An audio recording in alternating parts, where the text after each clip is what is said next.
Houkhiba October tang kuntraga mathuigi anganba ayuk Paomei Phurup ki Meeoi ani shakhangdaba singna Lamsang ki mapham amada tamthina Phu-Cheikhiba Thoudok adu Taragi Cheishu da Akanba Maongda Condemn towi Thoudok aduda chennariba Meeoi sing ki mathakta logi oiba action loukhatkadabani haina Taragi Cheishu ki Chairman Khaidem Mani na phongdokkhre Porompat leiba lup asigi office pangthokhiba Paomei Phurup amada mahakna wafam asi phongdokladuna hai Laibaki asuk luraba tanfam asida wakhal yamna thienma man maongda Tourakli thawong asi yamna laibak thibani Oiningba Phurup ki Meeoi shado khutta khulai paire haiduna mi amabu tamthina phubiba cheibiba haibase Meeoi bagi lichatate Thoudok adu Taragi Cheishu na hangchina lawi adubu Thoudok aduda yufam oiraga Phurup amaga yengthinabadi achumba oiroi thokriba Thoudok adu lanai gi oiba wafam da thokpa Thoudok oigani matungda asigumba laibak thiba Thoudok asi amuk hana thokan biganu haina magna phongdokhe mahakna makha chana hai Handak News 9 lauba interview amada India ki Excellent Affairs Minister Dr. S. Jaishankar da Manipuri hauzik thokliba issue asina maram oinaka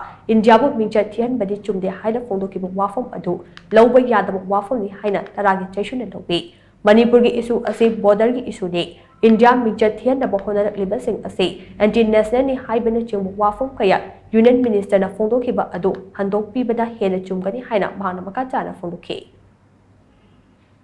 Asigumase masi tumnegi matungda tawbiganu haini chamna miyar apildu nataba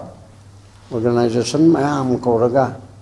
adumba matungda amona thoktanaba tholakpa tarabodi aikoina karamaina madu thingadage karamaina namthagadage flai paibana tawraga chu flai paiba singdo karamaina namthanaba mechanism ama tawgadage haibase mase koi khannanaba aikoi khannanaba su hana jagani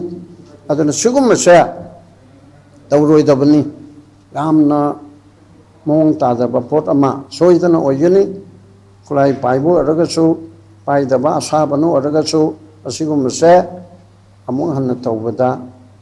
Aquay Madu,